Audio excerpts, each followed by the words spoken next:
안녕하세요. 말씀 한 줌. 오늘은 사사기 2장 1절에서 10절 말씀을 함께 살펴보도록 하겠습니다. 제가 먼저 본문을 읽을게요. 여호와의 사자가 길갈에서부터 보김으로 올라와 말하되 내가 너희를 애굽에서 올라오게 하여 내가 너희의 조상들에게 맹세한 땅으로 들어가게 하였으며 또 내가 이르기를 내가 너희와 함께한 언약을 영원히 어기지 아니하리니 너희는 이 땅의 주민과 언약을 맺지 말며 그들의 제단들을 헐라하였거늘 너희가 내 목소리를 듣지 아니하였으니 어찌하여 그리하였느냐. 그러므로 내가 또 말하기를 내가 그들을 너희 앞에서 쫓아내지 아니하리니 그들이 너희 옆구리에 가시가 될 것이며 그들의 신들이 너희에게 올무가 되리라 하였노라. 여호와의 사자가 이스라엘 모든 자손에게 이 말씀을 이르매 백성이 소리를 높여 운지라. 그러므로 그곳을 이름하여 보김이라 하고 그들이 거기서 여호와께 제사를 드렸더라. 전에 여호수아가 백성을 보내매 이스라엘 자손이 각기 그들의 기업으로 가서 땅을 차지하였고 백성이 여호수아가 사는 날 동안과 여호수아 뒤에 생존한 장로들 곧 여호와께서 이스라엘을 위하여 행하신 모든 큰 일을 본 자들이 사는 날 동안에 여호와를 섬겼더라. 여호와의 종 눈의 아들 여호수아가 110세에 죽음에 무리가 그의 기업의 경내 에브라임 산지 가하스 산 북쪽 딥낫 헤레스에 장사하였고 그 세대의 사람도 다 그 조상들에게로 돌아갔고 그 후에 일어난 다른 세대는 여호와를 알지 못하며 여호와께서 이스라엘을 위하여 행하신 일도 알지 못하였더라. 아멘. 여호와의 사자가 등장합니다. 길갈에서부터 복임으로 올라와 말했다고 합니다. 누구에게 말했느냐? 이스라엘 백성들에게 말한 거예요. 이 글을 읽으면서 사실 저는 조금 궁금했거든요. 여호와의 사자가 누구에게 왔지? 어떤 식으로 말했지? 이런 궁금함이 자연스럽게 생겼습니다. 사실 길갈에서부터 복임으로 올라왔다라는 표현은 흔한 표현이 아닙니다. 보통 여호와의 사자는 하늘에서 내려왔다 이렇게 표현되는데 오늘 본문을 보면 길갈에서 출발한 것처럼 기록되어 있어요. 그래서 더 질문이 많아졌죠. 여기서 잠시만 곁길로 좀 빠져볼게요. 우리가 성경을 보면서 궁금한 점들이 생길 수 있습니다. 그리고 그거는 너무 당연하고 너무나도 바른 성경 읽기입니다. 질문이 생겨야 답을 할 수 있거든요. 그런데 질문에 잠식당하면 안 됩니다. 무슨 말이냐? 질문에 답이 없다고 성경 보는데 장애물이 되면 안 된다는 말이에요. 질문은 성경을 구체적이고 이해하는 데 목적이 되어야 하지 그 질문 자체가 답을 구하는 목적이 되면 안 되는 겁니다. 오늘 본문도 그래요. 성경이 답을 내려주지 않습니다. 어떻게 이스라엘 백성에게 하나님의 사자가 나타났는지, 어떤 식으로 말했는지 정확한 답을 내려주지는 않아요. 그런데 중요한 것은 하나님이 이스라엘 백성들에게 말씀하고 계신다는 거예요. 그것도 특이하게 길갈에서부터 복임으로 올라와서요. 이거는 이동 경로를 말하려고 하는 것이 아닙니다. 여러분, 길갈이 어떤 장소인지 아세요? 길갈은 요단강을 건너고 당도한 땅이었습니다. 그곳에서 이스라엘 백성들은 할례를 행했고 유월절을 지켰어요. 그리고 광야에서 40년 동안 먹었던 만나가 그쳤던 곳이기도 합니다. 그곳을 베이스 캠프 삼아서 가나안 정복을 이어갔던 곳이기도 하고요. 그리고 하나님과의 약속을 새롭게 했던 장소이죠. 그곳에서 여호와의 사자가 나타나서 책망한다. 이거는요, 이스라엘이 하나님의 뜻대로 살지 못하고 있다는 것을 알기를 바라는 하나님의 마음이 담겨 있는 거예요. 보세요. 하나님은 백성들에게 세 가지를 말하고 있습니다. 나는 언약을 지켰다. 그리고 앞으로도 약속을 어기지 않고 영원히 지킬 것이다. 이게 첫 번째 말한 거예요. 그런데 이스라엘은 가나안과 언약하지 말라는 명령을 어겼습니다. 그래서 그들과 언약을 맺고 그들의 문화를 받아들이게 되죠. 이게 하나님이 말씀하신 두 번째입니다. 그들의 제단을 부숴라 했는데 그러지 않았다는 것이 세 번째예요. 제단은 단순한 건축물이 아니에요. 신앙의 중심이거든요. 우상을 남겨뒀는데 하나님만 섬길 수 있을까요? 그래서 하나님은 이 세 가지를 말씀하시면서 너희가 내 목소리를 듣지 않았다 이렇게 하시는 거죠. 그래서 같이 사는 가나안 민족이 가시가 될 거고 가나안 민족이 섬기는 신들이 이스라엘의 덫이 될 거다 이렇게 말을 합니다.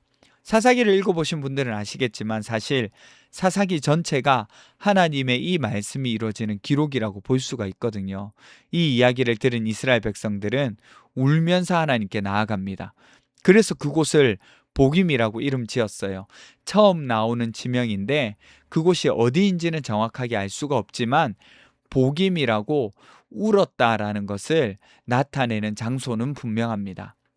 6절부터 여호수아의 끈 이야기를 다시 돌아봅니다. 사실 여호수아 24장의 이야기가 반복되는 내용이기는 하거든요. 그런데 다른 점이 있습니다. 각 지파는 기업으로 돌아가서 그 땅을 차지해요. 하나님이 약속을 이루셨다는 말이거든요. 그리고 여호수아가 사는 날 동안 백성들은 하나님을 비교적 잘 섬겼던 것으로 보입니다. 그런데 여호수아가 죽고 하나님이 이스라엘을 위해서 한 일을 본 자들, 그러니까 장로들이나 그 세대 사람들 있잖아요. 이런 사람들이 있는 동안에도 하나님을 잘 섬겼는데 이런 사람들까지 죽고 난 뒤에 오늘 본문에서는 이 사람들을 다른 세대라고 표현하고 있어요. 이 사람들은 여호와를 알지 못하고 이스라엘을 위해서 행하신 일도 알지 못했다 이렇게 기록합니다. 이 한 절이 사사기의 배경을 너무나도 잘 보여주고 있는 거예요. 이제 말씀을 적용해 볼까요? 여러분, 이 말씀을 읽는 사람들에게 전하고 싶은 이야기가 뭘까요? 길갈에서의 하나님을 기억하라는 겁니다. 길갈에서 베풀어 주신 특별한 일들, 그리고 그곳에서 약속한 하나님과의 약속을 기억하라는 거예요. 그런데 많은 사람이 길갈을 잊고 살아갑니다. 그래서 하나님께서 그 일을 기억나게 하시거나 혹은 우리 삶이 어렵고 힘든 과정 가운데 있을 때, 곧 복임에서 있을 때 하나님께서 우리에게 특별한 일을 베풀어 주신, 또 만나 주신 그 길갈을 기억하라는 거예요. 그 특별한 호의, 은혜라고 표현할 수 있는데 그 은혜와 약속을 기억할 필요가 있다는 겁니다. 지금 자기 마음대로 살아가는 이 약속을 지키지 않는 이스라엘을 향해서 하나님은 그 특별한 사랑을 기억하기를 원하시는 거예요. 왜 하나님께서 이렇게 해라, 저렇게 해라 하지 않고 의무감을 나타내지 않고 사랑과 은혜를 나타내고 기억하기를 원하시는가? 여러분, 사실 의무감보다 사랑과 은혜가 훨씬 더 효과적이라는 것 여러분도 잘 아시잖아요. 더 자발적으로 나아갈 수 있습니다. 여러분, 혹시 여러분들 상황은 어렵고 힘든 상황 혹은 울고 있는 곳에서 서 계시진 않습니까? 열심히 살아가도 허무하고 알맹이 없는 듯한 그런 인생의 삶을 살고 그렇게 그런 느낌으로 살아가고 있는지 모르겠습니다. 오늘 말씀을 통해서 복임이 아니라 길갈로 내려가 보셨으면 좋겠어요. 하나님이 베풀어 주신 특별한 사랑을 기억해 보셨으면 좋겠습니다. 그러면 하나님께로 돌아갈 수 있는 힘과 용기들이 생길 거예요. 그리고 또 한 가지, 이스라엘은 길갈에서 언약을 맺었지만 끝까지 지키지 못했거든요. 사실 사사기 자체가 실패의 연속입니다. 새로운 지도자들을 세웠지만 여전히 그들도 실패한 사람들이죠. 이후에 사무엘을 통하여서 또 열왕기 상하를 통하여서 왕들도 마찬가지입니다. 그러나 예수 그리스도 끝까지 순종하시고 승리하시고 실패하지 않으신, 또 순종의 본을 보이신, 그리고 완성하신 하나님의 아들 예수 그리스도를 우리는 봄으로 말미암아서 힘을 얻습니다. 우리는 그 순종의 길을 그리스도를 따라서 걸어갈 수 있는 거예요. 여러분, 이 사실을 기억하셨으면 좋겠습니다. 우리 함께 기도합시다. 첫 번째는 힘들고 어려울 때에도 하나님이 베풀어 주신 특별한 사랑을 기억하고 하나님께로 돌아갈 수 있는 힘을 얻을 수 있도록 도와주세요. 두 번째는 끝까지 순종하신 예수 그리스도를 의지하여서 나아갈 수 있도록 도와주세요. 우리 함께 기도하며 나가도록 하겠습니다.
하나님, 우리의 삶에 용기를 주셨으면 좋겠습니다.